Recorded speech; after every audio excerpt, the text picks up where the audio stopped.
ازيكم يا جماعة؟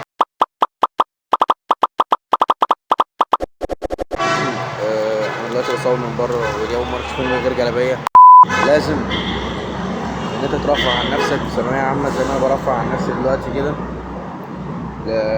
انت اكيد طبعا دلوقتي الكلام دوت يعتبر بدري، بس لازم اقول لك من دلوقتي عشان تعمل حسابك ان انت في الاول عملنا فيديو تدوس في الاول ولا لا.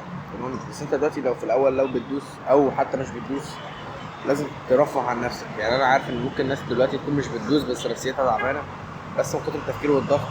لا، لازم دايما ترفه عن نفسك، لازم، لان لما تخلص ثانويه عامه هتفضل برضه تتعب.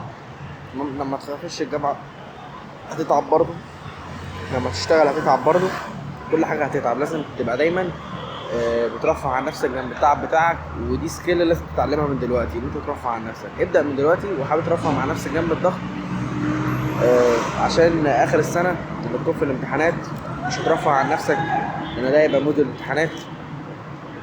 بس يعني اللي هو ايه، تكون على نص السنه كده وقت الضغط قوي الشديد تكون اوريدي عارف السكيل بتاعت ان انت ترفع عن نفسك وسط الضغط الشديد قوي اللي هو هيفضل يزيد عليك، هيفضل يزيد يزيد يزيد لحد ما توصل الامتحانات ويزيد قوي وبعدين فجاه يروح خالص. بس كده يا جماعه، اشوفكم الفيديو الجاي، سلام.